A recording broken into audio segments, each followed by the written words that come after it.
おはようございます。加藤です。東南アジア、マレー鉄道でですね縦断するマレー半島縦断の旅も本日で、20日目になりました。僕は今ですねシンガポールの、ビジネスエリアの中心地である CBD エリアというところにいます。セントラルビジネスディストリクトで CBD ですね。で、僕は今これから自分の勤めている外資系の会社、本社がシンガポールでここにあるんですけど、このグオコタワーというところがあります。すごい高いなと思ったら、これ290メートルあって、なんかシンガポールで一番高いタワーだそうですね。日本でも評判になった大阪のアベノハルカスが300メートルなんで結構高いですね。というわけで、20日間かけてですね、ラオスのビエンチャンからバンコク、タイのバンコクとか、マレーシアのクアラルンプールとかいろいろ渡ってシンガポールまで来ました。マレー半島縦断旅めちゃくちゃ楽しかったですね。いろいろ考えさせられることがありましたけれども、やっぱ電車に乗ってぼーっとしてると本当になんか自分の時間でいろんなことを考えたり整理する時間になってとっても良かったなと思います。なんか東南アジアのいろんな文化とか人種のですね深みとか多様性みたいのを薄く浅くかっさらう感じで3週間かけてやってまいりました。で、僕は今日ここに来てこれから仕事をずっとするんですけど、上司にですねスパークリング日本酒を持ってまいりました。スパークリングの日本酒が好きだということでこれを持って上司にですね媚びを打って僕は日本に帰国する予定ですはい、というわけで、20日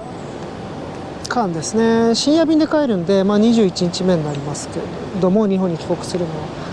いやすごい楽しかったです。仕事終わったらまたちょっとカメラ回そうかなと思いますけど、いやなんで今回僕こうやって3週間も旅に出ようかなと思ったかというと、実は結婚するんですよね。結婚して、子供を作るって話してるんですけど、当然ながら、子供とかできたらそんなにこんなバックパッカーみたいな旅を社会人になってもやってられるほど時間に余裕があるわけじゃないでしょうから、ちょっとその前にもともと予定はしてたんですけど、結婚前にちょっとこうやって旅に出たいなと思って一人で時間もらって旅に出てます。いや幸せなんですよ。とても幸せなんですけどもありがとうございます。とても幸せなんですけれども、なんていうかですね、幸せなんですよ。本当に惚れた女性、好きになった女性と結婚できる、これ以上の幸せなことはないし、もうアラフォーでいい年なんで、そろそろ結婚するかしないか、人生的にも決めてもいい年齢なので、全然何の不満もないんですけど、当たり前ですけど自由さとか責任みたいのはちょっと違いますよね。バックパッカーって本当若い人がよくやるし、ユースホステルっていうぐらい若い時は青春時代を大事にするような風潮がちょっとありますけど、じゃあ年取ったらやっちゃいけないのかっていうと別にもうそんなこともないと思いますけど、やっぱり自分の人生のフェーズが変わっていくに際して今までほど気ままで自由ではなくなるなと思ったんで、この旅に出てきました。僕は今いわゆる IT 業界にいるんで、すごく仕事がですね、パソコン一つあれば世界中どこでもやれるような仕事なんで、本当リモートワークしながらこうやって旅をしてきましたけど、いやこうやってオフィスに来るとやっぱり少しずつ現実に戻される感じがしますね。というわけで現実に戻ってきました。現実に戻って仕事して日本に帰って結婚式の準備とかしなきゃなって感じですね。いや幸せなんだけど少し寂しさがあるというちょっと複雑な気持ちですねいいや、仕事に行ってまいります。いや仕事終わりました。6時だっていうのにめちゃくちゃやっぱり日が高いですね、東南アジアは。さて、もうこれから、ホテルに帰って荷物取ろうと思うんですけれども、それで空港行こうと思うんですけれども、その前にちょっと時間ができたんで、最後にですね、僕ちょっと行ってみたかったミュージアムに行ってみたいと思います。美術館、あっちの方なんですけど、入ったらですね、まだ営業時間内なんですけど、閉まってました夕方の5時に本日は特別に閉まりますと、なぜかというとプライベートパーティーをやるからですみたいな感じで閉まってました。いや、シンガポール結構あるんですよね。実は昨日、あれ、一昨日か、昨日か一昨日にも行ってみたかった美術館行ってみたんですよ。博物館か。そしたら閉まってて、やっぱパーティーがありますとか、カンパニーで貸し切りにしますとか、割とそういうのがあるんですよね。いやー、残念です。というわけで時間も余っちゃったんで、歩いて5分ほどして、久しぶりにもう観光客よろしくマーライオン見に来ました。マーライオン見に来るの2年ぶりですね。今結構雨降ってるんですけど、ここの人気は相変わらずですね。雨降っててもあんま関係なくみんな来てます。さて、というわけで、3週間かけて、マレー半島を縦断する旅もですね、今日で終わりです。今6時ぐらいですけど、これから、ホテルに帰って荷物取ってチャンジインターナショナルエアポートに行こうと思います。ちょっとなんか予定より早くなっちゃいましたけどね。でも10時25分ぐらいの便で向こうに帰るんですけど、ちょうどいいぐらいっちゃちょうどいいかもしれないですね。JAL 便で、深夜便で帰ろうと思います。というわけで最後まで見てくださった方はどうもありがとうございました。シンガポールまで来まして、ラオスのビエンチャンからですね、シンガポールまで来まして、陸路で、マレー半島を縦断できました。いや、すごい楽しかったですね。すごい楽しかったです。いや、結婚して子供ができたらこんな風にだらだら一人旅はしばらくできないだろうななんて思っちゃいましたね。独身最後の自由を非常に満喫させていただきましたじゃあこれで終わりにさせていただきます。ありがとうございました。失礼します。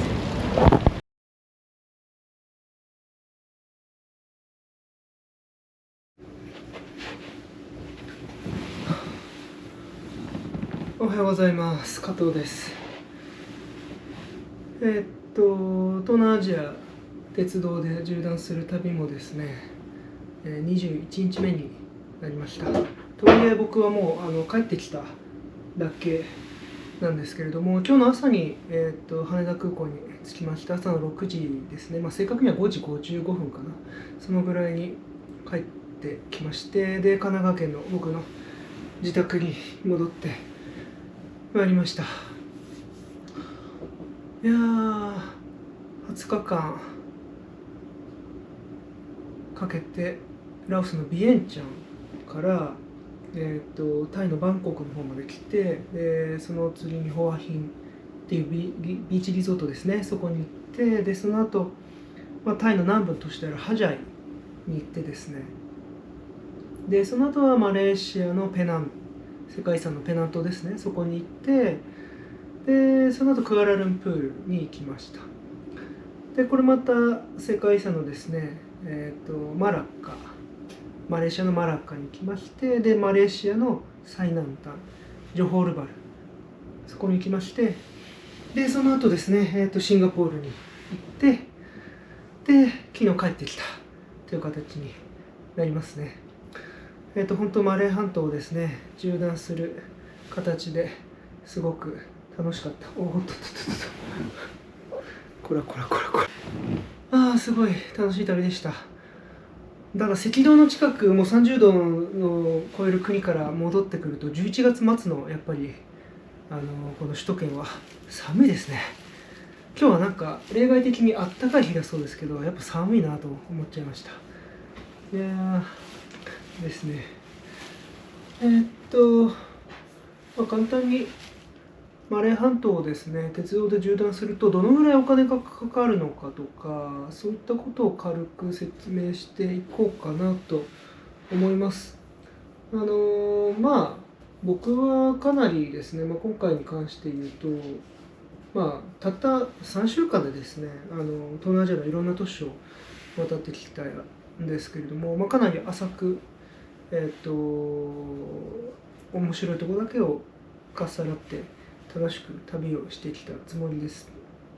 もちろんですね、時間かけていろいろともっといろんな街を行けばもっとお金かかるかもしれないですけど、僕みたいにして3週間で、マレー半島を縦断するとどんぐらいかかるのかっていうのをお話ししたいと思っております。ですね、他の動画と同じように今回も4つの、コストで分けました。1つがフード、もう1つがトランスポーテーション、これ交通費ですね。で次がホテルでアザーズ、その他、この4つです。この4つで考えました。3週間いなかったからやっぱ猫ちゃんがちょっと寂しがってるのかもしれないですね。まずですね、ご飯からいきたいと思います。ご飯の総額はですね、4カ国行ってるんで、ちょっと各国の通貨で話してもしょうがないんで、日本円と米ドルでまとめたんですけど、日本円で言うと7万8000円でした。でUS ドルで言うと507ドルでしたね。そんなもんでした。いろんなところで食べましたね。ビエンチャンだとナイトマーケットとかにも来ましたけど、一番お金かけたのはステーキ屋さんとか来ましたね。オーストラリアのステーキが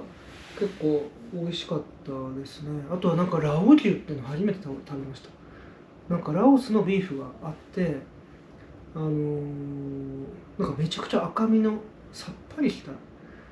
ちょっとパサついたような感じの牛肉なんですけど、僕は赤身の牛肉とか大好きなんでめちゃくちゃ美味しかったですね。はい、そういうのがありました。あとはね、本当にいろんなところでいろんなもの食べましたけど、面白かったのは何ですかね、ハジャイとかの方まで行って、海東ってだったかな、海東とか、フライドチキンが美味しかったなとか、やっぱ、ペナンの方に行くと、もうあれですね、いわゆるニョニャ料理、華僑系の人たちとか、あとマレー系の人たちが混ざってできたニョニャ料理の名店、ミシュランの名店に来ましたけど、あれ美味しかったですね。あともう一つあれだな、ペナンとかですごく美味しかったのは、あれが美味しかったですね。これもミシュランを取ったホッケンミーが美味しかったですね。ホッケンミーはすごく美味しかったの。海鮮がめっちゃ効いてて、エビとかイカの海鮮がめちゃくちゃ効いてる美味しいホッケンミー。ホッケンミーってはっきり言っていろんなところでいろんなホッケンミー食べてきましたけれども、人生で一番美味しいホッケンミーでしたね。あれ美味しかった。しかも安かったですしね。いろいろ食べましたね。あとは何だろう、でもそう、意外とそのペナンのニョニャ料理って安くて、そのミシュラン取ったお店も22ドル、3400円しかしてないんですよね。すごい安かったですね。あれなんか意外だったな。でもそう、ペナンはですね、やっぱり欧米からのバックパッカーも結構多く来るからだと思うんですけど、ステーキがすごく多くて、ステーキハウスがいくつかあるんですよ。で、大体オーストラリア産のステーキなんですけど、ラムを出してるお店があって、そのラムが美味しかったですね。あれ焼き方もとても良かったと思います。ミーネイトステーキハブペナンっていうところですけど、24ドルだから3800円、そんぐらいでめちゃくちゃ美味しいラム肉のステーキを 444g 食べるっていう、すごい良かったですね。でもそうじゃない、ちゃんとしたオーストラリアのサーロインみたいなステーキ食べたら9000円超えましたね。観光地価格だなと思いましたけれども、でも美味しかった。あれも美味しかったですね。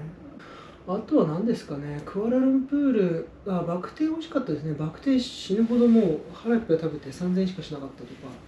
良かったですね。あとはマラッカか。マラッカも有名なとことかはきましたけどね。それよりもジョホールバルだな。ジョホールバルでミシュラン取ったシーフードヌードルハイカーランっていうところ行ったんですけど、あそこは良かったですね。めちゃくちゃ並んで1時間ぐらい待つんですけど、50分ぐらい待ったかな。あれは12ドル13ドルだから、まあ2000円しないですね。1949円ぐらいですっごい美味しいの食べれました。あれ良かったですね。あとは、なんだろう、グルメバーガー、ジョホールバルのグルメバーガーで、ジョホールバル初のウッドファイヤーっていうのがあるんですけど、そこ美味しかったですね。あれ1600円ぐらいしかしなかった。US10 ドルぐらいしかしなかったんですけど、すごい美味しくて良かったです。ただその反面びっくりしたのが、シンガポールにその後入って、アメリカの人気チェーンのファイブガイズっていうハンバーガー屋さんがあって、まだ日本に来てないから僕初めてシンガポールで食べたんですけど、そしたら27ドルしましたね。4200円ぐらいして、ハンバーガーとポテトこの2つ頼んだだけで4200円しちゃったから、やっぱりちょっとびっくりしましたね。ジョホールバルと物価がだいぶ異なるなっていうのと、やっぱ今のシンガポールの中心地の値段の価格値段の価格って何ていうの、飲食の価格やっぱり高いですね。もちろん安いものを探せば安いものあるんですけど、そういうなんかちょっと気の利いたもの食べようとするとやっぱ結構高い。驚きました。シンガポールはその後ですね、ホテルの朝食が無料でついてたりとか、ラウンジで出るご飯がそこそこあったりとか、あとは仕事でですね、上司におごってもらっちゃったりして、そのハンバーガー以外何も食べなかったんで、ある意味助かりましたけど、でも結構お金かかりましたね。なんで、合計20日間向こうに行ってかかったお金は7万8000円でした。で、次、トランスポーテーションですね、交通費。交通費は結論から言うと結構安くて、10万8000円。米ドルで言うと674ドルでした。やっぱり鉄道で行くって安いですね。鉄道は安いです。あともう一つ、フライトも安いフライトにしまして、最初東京からビエンチャンに行くんですけど、成田からホーチミンに行って、それから、ビエンチャンに来ました。日本からですね、ビエンチャンの直行便ってないんですよね。少なくとも東京からはビエンチャン直行便ってなくてですね、どっか経由しなきゃいけないんで、ほとんどの人がベ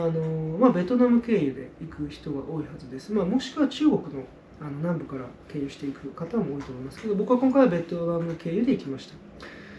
で、ベトジェットっていう最近ものすごい勢いのあるLCC 使ったんですね。安くて33,600円、33,600円、2回行きましたけど、33,600円で行けたんですよ。218ドルですね。安いですよね。成田からビエンチャンまで行って33,600円、LCC ってやっぱ安いなと思いました。でもやっぱりなんていうか、名誉のためにあまりなんか悪い方向にお伝えしたくはないんですけど1時間半ずつ遅延しまして、最初成田からホーチミンに行くのも1時間半遅延して、ホーチミンからビエンチャンに行くのも1時間ぐらい遅延したんで、合計3時間ぐらい遅延してますね。やっぱそういうことを考えるとちょっと仕事で使うのは難しいけれども、プライベートな旅行だったら LCC って選択肢もあるのかなとかちょっと考えさせられちゃいましたね。たまに LCC 欠航してその日飛ばなかったっていう話も聞きますんでね、これはやっぱり物の良し悪しなんでだとは思うんですけど、でもとりあえず安かったです。で、帰りの便もですね、今回僕JAL で帰ってきたんですけど、マイレージで取っちゃったんで、本当はですね、シンガポールから東京まで今帰ってくるのを取ろうとすると、多分エコノミーで13万円ぐらいかかっちゃうんですよね。だからプラス10万円で多分交通費全部合わせて20万円ぐらいになるとは思います。ただ今回はマイルで取っちゃったんで、オイルチャージだけしか払ってないんですね。オイルチャージ2万円だけしか払ってないんで、10万円ぐらいマイナスで交通費が全部の交通費がそのぐらいで、済みました。良かったです、それは。日本的にはですね、やっぱ鉄道は安いですね。ビエンチャンからこのジョホールバルを経由してシンガポール、合計で1万3000円しかかかってないですね。しかも鉄道で2泊してるんで、それでも1万3000円しかかかってないから、やっぱ鉄道の旅っていうのは基本的に安いですね。公共交通機関みたいなもんですから、やっぱりすごい安いです。そういう意味ではやっぱりマレー半島を縦断する若いバックパッカーがなんでマレー半島を選ぶかっていうのは、安いからかなっていうのも一つありますね。次はホテルですね。ホテルは17泊トータルでしてます。で2泊は、鉄道の中でしまして、でもう1泊は、今日先ほどですね飛行機の中でしたんで、それで合計20泊21日の旅なんですけど、ホテルは17日ステイしました。一番最初、ビエンチャンのセッタパレスホテルですね。これフランスの植民地時代からあるフランス人の経営するホテルで、いわゆるブティックホテルですね。歴史のあるブティックホテル。めちゃくちゃ良かったです。あれはすごいいい歴史を感じるホテルでしたね。ただ古いですけどね。めちゃくちゃ古いです。で、ホアヒンに行ったとはマリオットのリゾート&スパですね。これはもう本当に純粋にリゾートだなって感じの、ホテルです。これもすごい良かったですね。でその次にハジャイのセンタラホテルハジャイですね。センタラってタイのローカルチェーンですごいでかいチェーンホテルですね。日本でいうとプリンスホテルとかああいう感じかもしれないですね。タイ全土にありますし、この間大阪にも初めて日本にも進出したはずです。センタラホテルのハジャイはかなり古い設備だったんで、別に金額もかなり安かったですし、値段相応かなって感じのホテルですね。ただハジャイってあまり高級ホテルとか進出しているようなエリアではないんで、そういうホテルがセンタラみたいなホテルがあっただけでも良かったかなって感じですね。で次ペナントジョージタウンですね。これザ・プレステージホテルに泊まりました。これもイギリス植民地時代からあるホテルで、歴史のあるホテルですね。僕そういうの好きなんですよね。そこに泊まりまして、でクアラルンプールはもう中央駅の目の前というか、中央駅に直結しているアロフトですね。マリオット系列のアロフトに泊まりました。交通の便はすごい良かったですね。鉄道で旅するならめちゃくちゃおすすめです。しかも値段も安いですね。100ドルしかしてないです。1泊100ドルなんで、1万5500円ぐらい。結構安かったですね。で、その次マラッカ。マラッカはコートヤードマラッカで泊まりました。コートヤードマラッカは、マラッカの中心地からは、徒歩でいうと15分か20分ぐらい離れてるんで、僕は移動でタクシーばっか使いましたけど、新しい施設なんですごい快適に暮らせますね。それがいいところですね。でその後ジョホールバルはホリデーインジョホールバルシティセンター。これも駅直結の、ホテルです。このホテルも駅直結だから便利っちゃ便利だったんですけど、動画の中では別に特に触れなかったんですけど、知らないですけどエレベーターが結構でっかいホテルにもかかわらず1機しか生きてなくて、僕が滞在してる間1機のエレベーターしか稼働してなくてですね、朝のピーク時とか30分ぐらい待つんですよね。そうじゃなくても10分20分普通に待たされるんで、結構ちょっと困りましたね。めちゃくちゃ交通の便もいいし、ホリデーインってIHG グループって言って、ホテル大手、世界有数の最大手系のグループのホテルなのにちょっと微妙でした。で最後のシンガポールはシェラトンタワーシンガポールですね。これ1泊3万7千円ぐらいしたんでちょっと高いですけど、オーチャードっていうその向こうの銀座みたいな通りから歩いて10分もかかんない立地なんで、いい立地で、シンガポールだからしょうがないみたいな感じですね。で合計が36万3000円、そのようですね。米ドルで2359ドルです。1泊あたりだとこれいくらなんですかね。1泊あたり2万1000円だし、米ドルでいうと139ドルですね。そんなもんみたいです。そっか。やっぱちょっと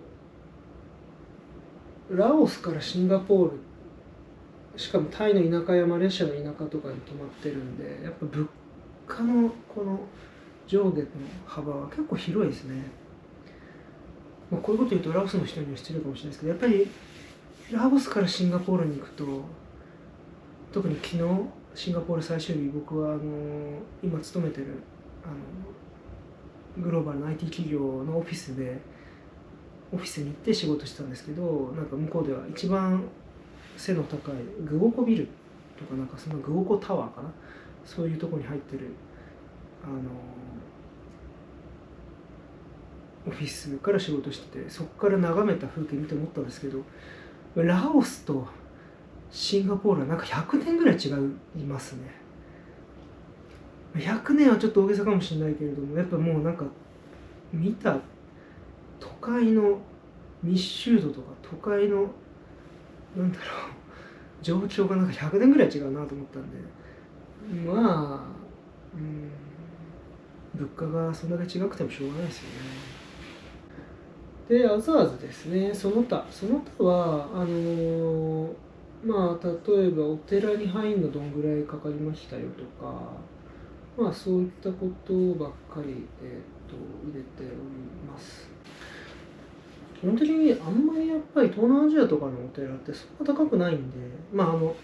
マレーシアとか、まあタイもそうですけども、海外、まあラオスもそうだったか。ていうかシンガポールもそうか。そう考えると東南アジア全体的にそうかもしれないですけど、外国人向けの価格と国内向けの価格違って、まあ、ラオスだと下手したら2、3倍ぐらい違うかもしれないですけど、まあそれでも大したことなかったですね。タートル湾っていう一番有名なお寺、多分3万ラークだったかな。切符ですね。ラオス切符。日本円に直すと200円ぐらい。まあ、米ドル 1.3 ドルぐらい。全然大した価格じゃないですね。そんなもんでした。まあ、合計は、まあ、いろいろなものを合わせて3万700円ぐらい。米ドルで言うと200ぐらい、200ドルぐらいですね。例えば、最後にシンガポールで行ったミュージアムの、フランカンミュージアムなんかは2000円、13ドルぐらいしてるんですけれども、本当、それで言うと、ラオスの、お寺とかに入る価格っていうのは、本当に200円だから10分の1ですね。物価10倍違うなみたいな、そんな感じです。あとはそうだな。お土産をちょっと買ったんですよね。今猫ちゃんがいるんですけど、かわいいね。昨日もちょっと最後に言いましたけれども、僕今回この旅に出たのは結婚する前にちょっと最後に独身生活最後のなんかちょっと長い旅に出たいと思って出たんですよね。で、この猫ちゃんはですね、僕が飼ってた猫じゃなくて、彼女が連れてきた猫でですね、彼女は猫が好きだから、タイのチャプトク広場で、なんか猫の T シャツのワンピースを買ったりですね、こんなやつ。我が家に飼っている猫とかなり似てるんですけれども、こういうの買ったりしたんですよね。これがいくらぐらいかな。これが1700円ぐらいしてますね。バーツで言うと、まあ、350、360バーツぐらいかな。あとは、そう、タイで言えば、モンスーンバリーっていうワイナリーに行ったんで、そのワインをいくつか買ってきました。こういうやつですね、モンスーンバリー。シラーズが有名なんですよ。シラーと、これはスパークリングですね。これは自分で買ったんじゃなくてツアーに参加したらくれました。これは白ワインですね。コロンバールの白ワイン、こんなの買ってきました。これのツアーをですね、まあ正直少し高くて1万円ぐらいするツアーでしたね。はっきり言ってワイナリーに行った人たちもですね、もうみんな外国の方ばっかりですね。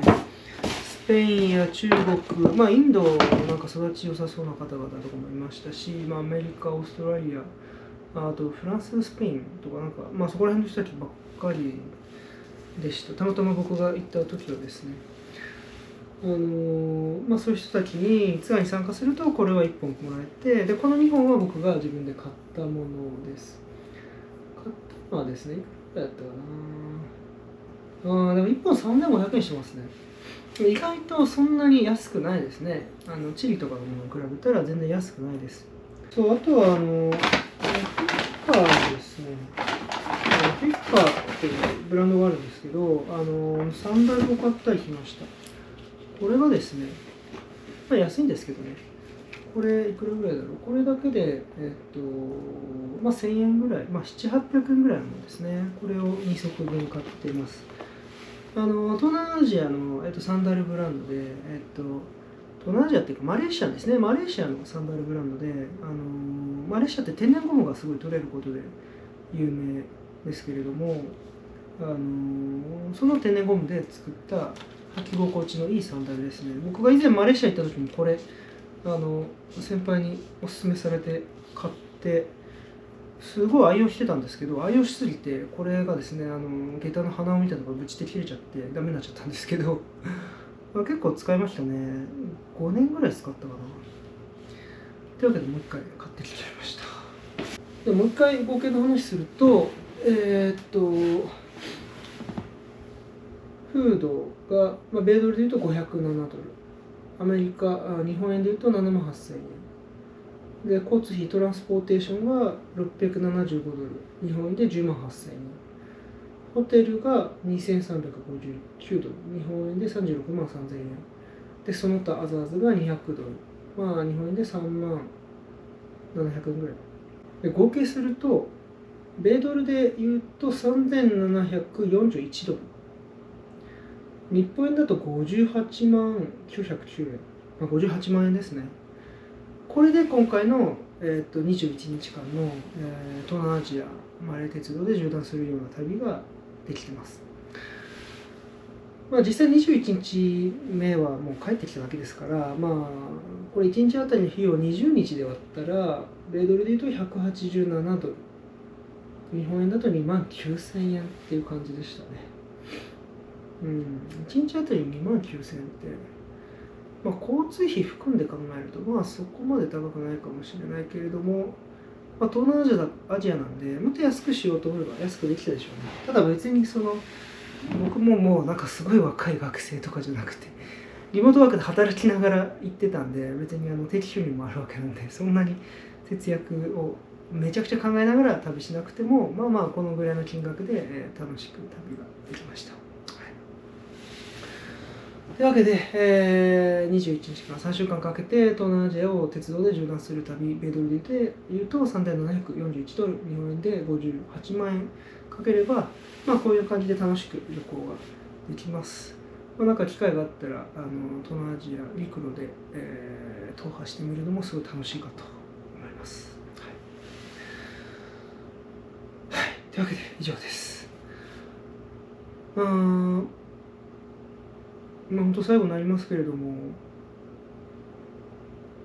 やっぱり結婚するんですよね。実は3ヶ月後にもう入籍して、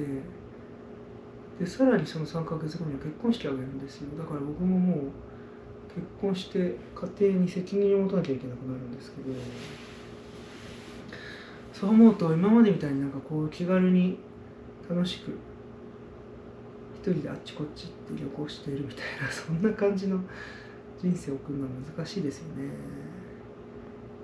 仕事柄パソコン一つあればどこでも仕事できちゃうんで、体的にはどこに行ったっていいですけど、まあでもね、家庭持つとそういうわけにもいかないし、子供ができたらより一層そういうわけにもいかないですからね。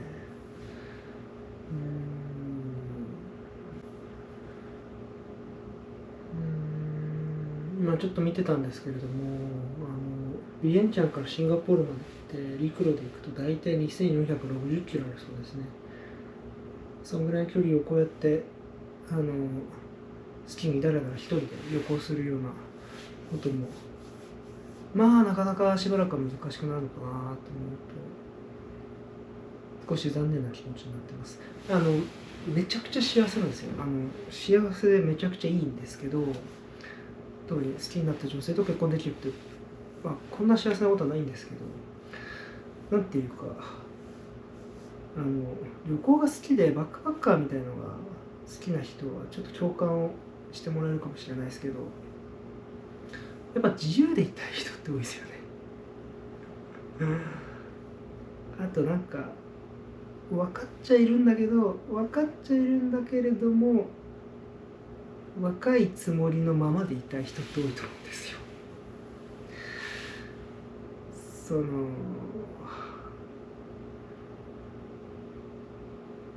なんていうかな、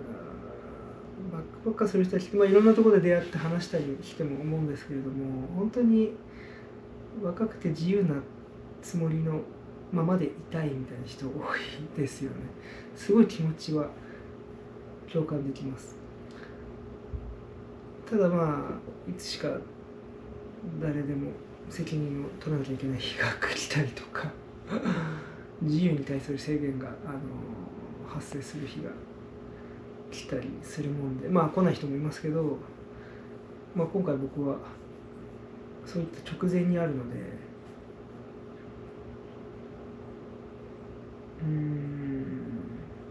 ちょっとわがまま言ってこうやってですね旅に出させてもらいました。そういった意味ですごい楽しかったですね。なんかやっぱ鉄道の旅って1年に1回ぐらいこうやってよくするんですけど、なんかすごいその時々いろいろ考えさせられることが多いです。僕が YouTube 始めたのは2年前ですけど、その時は大学院に出て MBA を取って、初めて転職をするっていうタイミングで40日間アメリカ一緒の旅をしました。やっぱりなんかすごい考えさせられましたよね。これからどういう人生を生きていこうかなとか、どういうキャリアを歩んでいこうかなとか考えさせられたんですけど、今回の僕はちょっと違くて、そういう仕事とかじゃなくて、なんかライフステージの変化ですので、本当になんかどういう人として生きていこうかじゃないですけど、どんな生活をこれから送るんだろうみたいなそういうことをちょっと頭の中でいろいろずっと考えてましたね。はい、それはさておき、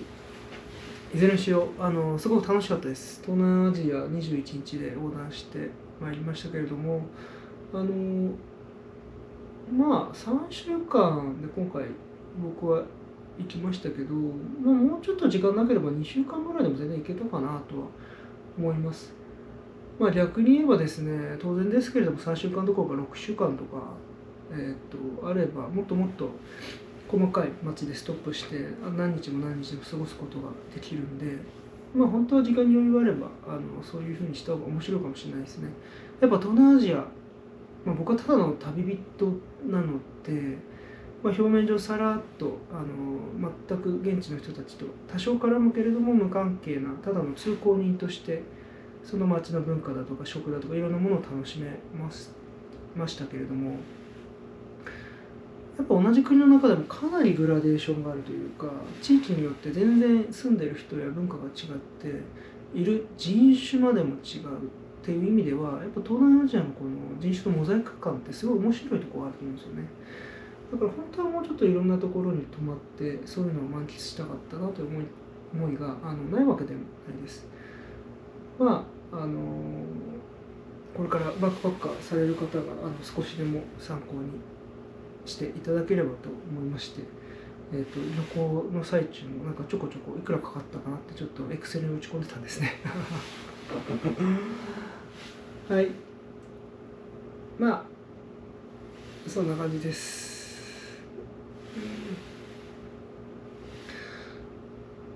まあ結婚してもまた3週間とか4週間とか行けるかどうかわかんないですけど、また引き続きいろんなところに行きたいと思ってますんで、引き続きどうぞよろしくお願いします。ありがとうございました。失礼します。